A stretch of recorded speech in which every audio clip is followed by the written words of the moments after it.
Bonjour, sur cette vidéo, je vais vous montrer d'autres pages que vous allez pouvoir adapter à votre thème. A tout de suite! Sur les vidéos précédentes, vous avez pu voir la couverture et plusieurs pages à l'intérieur. Donc sur cette vidéo, je vous propose d'autres pages. Celle-ci que j'ai déjà faite sans tuto parce qu'elle est très simple. Hein. C'est juste une histoire de papier en haut et en bas qui se ferme comme vous pouvez le voir, avec un système de fermeture avec des attaches parisiennes et un raffia qui fermera cette pochette. J'ai posé un tampon en haut, comme vous pouvez le remarquer. Au dos, sur la marge de 7 cm, j'ai posé un tampon, j'ai mis une sorte de fermeture, un lien, qui me sert à fermer cette marge de 7 cm. Elle se glisse sous le cadre que vous voyez, que vous avez vu. Donc ça c'est simple, vous pouvez le faire facilement. Pour cette page, eh bien, j'ai fait un embossage avec ma Big Shot et un gaufrage. J'ai ensuite glissé à l'intérieur une page qui va me servir à poser des photos. Et puis de l'autre côté, alors, pour cette page, je n'ai pas pris un 23 par 30, mais un 30-30. Ce qui fait que j'ai fait un pliage avec des coupes en biais. Et j'ai percé de façon à faire un nouage avec du raffia. De cette façon, je vais pouvoir glisser soit des photos ou soit des souvenirs. Alors là, comme celle-ci ne colle pas très bien, je repose de la colle. Voilà, ça c'est fait. Donc des découpes, des tampons. Après, à vous de le faire à votre façon sur votre thème. J'ai acheté ce carnet à Créatitude. Je suis tombée dessus par hasard et je l'ai trouvé vraiment dans mon thème. Donc c'est parfait, je vais m'en servir pour les tutos que vous allez bientôt voir. Ces pages transparentes, ce bloc, c'est une collègue de travail à qui j'ai donné mon thème et qui m'a dit « Tiens, cela pourrait éventuellement me servir, te servir. » Je la remercie. Merci Linda. Ensuite, on va passer donc à une première page, un premier tuto. Donc j'ai cette grande gélie plate. Bon, alors c'est pas la vraie gélie plate, donc vous voyez, elle biaise. Bon, je ne vais pas m'en servir pour ce que je vais faire parce que je pense qu'elle est, voilà, elle s'abîme et elle vieillit très mal. Je prends la vraie gélie plate et je vais m'en servir avec mon rouleau en caoutchouc et de la peinture acrylique. Alors, je vous laisse regarder ce tuto simple avec donc ma peinture acrylique, mon caoutchouc et des pochoirs.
Ma patouille avec la gélie plate est maintenant terminée. Je vais m'en servir pour faire une page de mon album.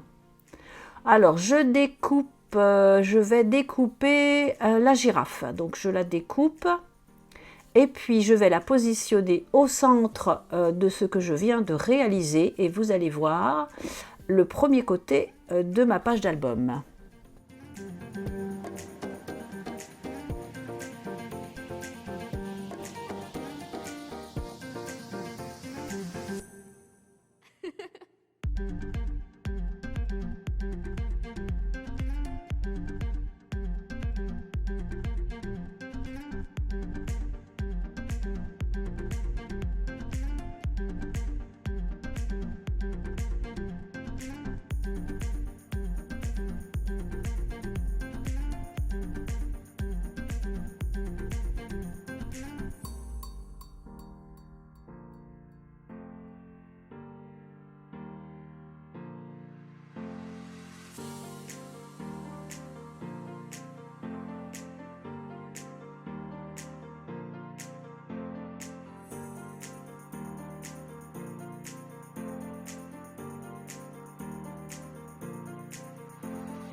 Il me reste à coller donc la patouille avec le tampon La vie est belle.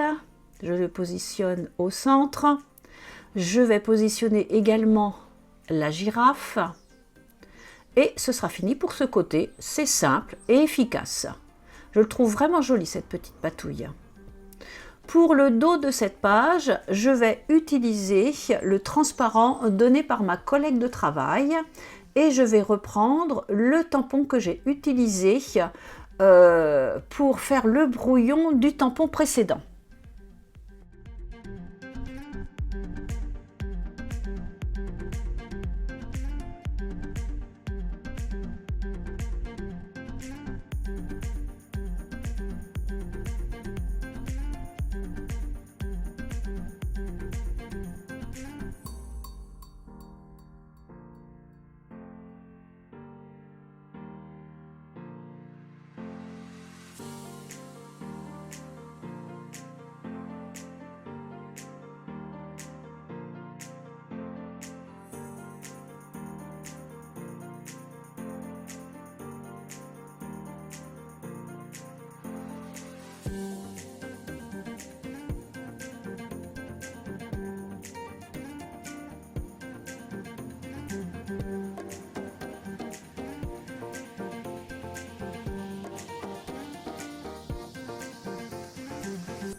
Il me restera ensuite à poser une photo sur cette page et une page d'album sera terminée.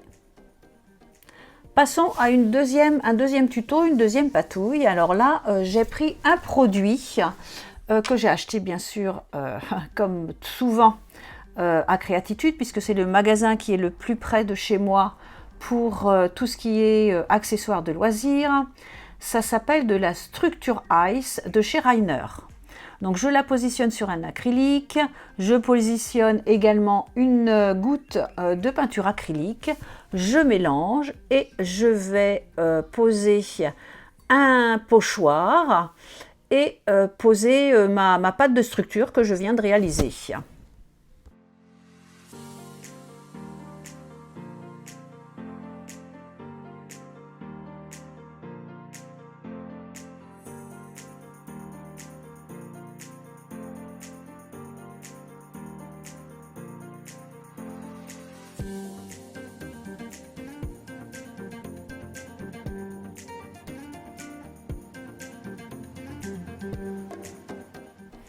Une fois que la pâte est sèche, je vais m'en servir pour des embellissements. J'ai découpé dans l'album que j'ai acheté précédemment, comme vous avez pu le voir, des étiquettes. Je les ai fixées et je vais me servir donc de cet ensemble pour faire des embellissements sur des pages de l'album. Voilà, ça et là, suivant là où j'aurais mis des photos, j'aurais envie. Voilà, de mettre ces embellissements, je vais en faire d'autres d'ailleurs, pour agrémenter après mon album. Eh bien, ma vidéo est maintenant terminée. J'espère que ces pages vous auront plu, vous auront donné des idées pour vos thèmes, pour vos albums. On se retrouve bientôt pour une autre vidéo. Au revoir!